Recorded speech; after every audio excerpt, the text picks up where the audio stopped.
pag-usapan nga natin, ano ba talagang nangyayari na? Anong nangyayari sa ICC? O ito na muna, unahin natin itong isang issue na to. Ito yung munang unahin ko.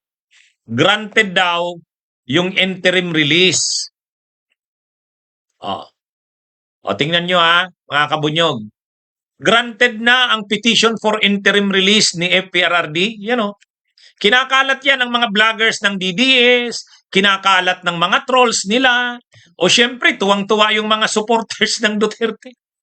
Parang biglang ito mga kabunyog, mga kababayan kinakalat nila. Ano ba talaga? Ano talaga ba ang Grinant ba talaga yung interim release ni Duterte? Hindi. Sa totoo lang ganito balikan natin ang context. Una, nag-file ng urgent motion or urgent request for interim release ang abogado ni Duterte June 12. Ayun Ayan mo dyan tayo magsimula.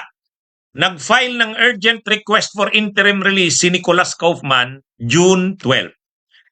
Ano ang pinagmamalaki nila noon? Una, mayroon ng mga bansa, hindi lang daw isa.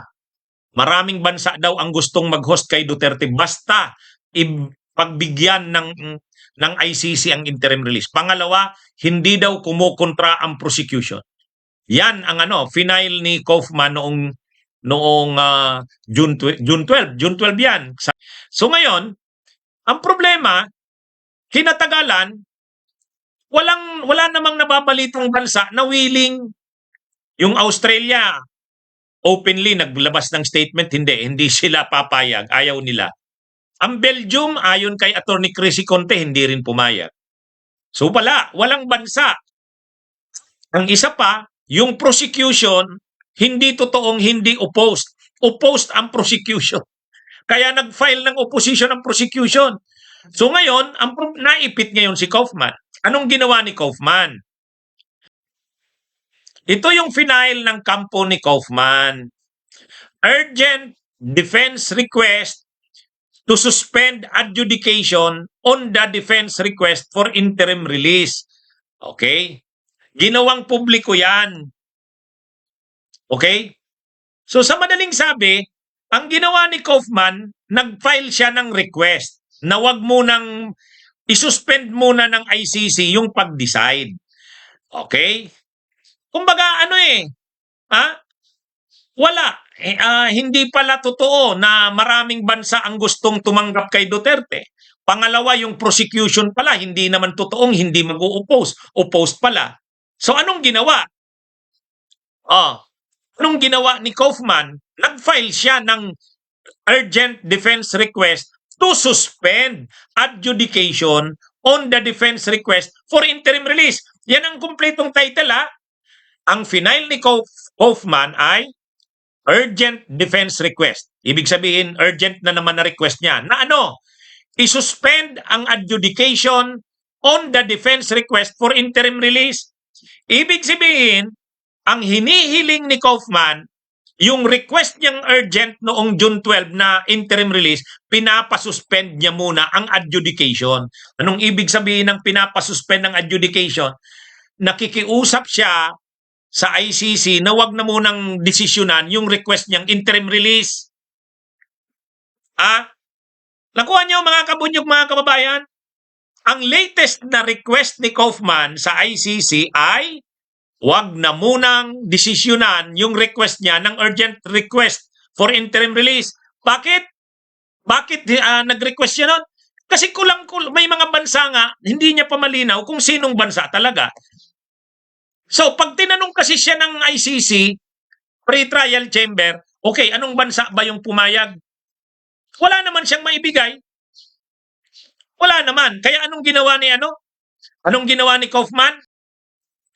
Ang final ni Kaufman ay pinapa-stop niya na muna, pinapa-suspend niya na muna yung desisyon sa request niyang interim release. Yun ang kanyang latest na motion. So ngayon, tinanggap ba ng ICC yung request niya? Yes. Yan. Okay? Okay, i-correct ko lang So ang pinagbigyan ng ICC ay yung request ni Kaufman na isuspend na muna ang adjudication doon sa kanyang request ng release. Ang magandang balita ngayon na binabalita ng mga DDS, granted yung motion ni Kaufman. Pero anong motion? Yung motion niya o request niya na wag na munang mag-decide ang ICC. Yun lang. Hindi naman yung release ang pinagbigyan ng ICC. O, ipaliwanag ko na sa inyo. Ang pinagbigyan ng ICC, ang granted, ay yung request na wag na munang desisyonan yung interim release. Later na. Kasi may kinukumpleto pa raw na information si Kaufman. Nakuha niyo. Yan yun. Yan yung pinagbigyan. Yan yung grinant ng ICC ngayon. Ibig sabihin, naawa na rin siguro kay Kaufman saka kay Duterte. O sige, pagbigyan na natin yan. Hindi pa raw sila preparado ng kanilang mga mga information. Sige, i-defer na muna natin, i-suspend na muna natin ang pagdesisyon. Anyway, wala namang problema yan. O di pinagbigyan. Kaya, itong balita na to, na granted daw yung interim release, ayan granted na ang petition for interim release ni FPRRD. Ano ba yan? Hindi yung interim release ang granted. Ang granted ay yung yung request na wag na munang desisyonan yung original request na interim release, hindi yun ang grinant.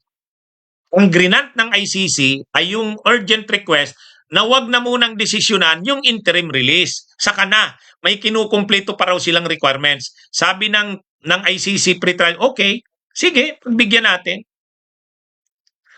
Okay na. Bunyog, bunyog, halikan na kasama ka. Bunyog, kapag buklod ay may pag-asa. Luzon, Visayas, Mindanao, isa ang pananaw. Sa bagong Pilipinas ang bunyog isisigaw. Bunyog.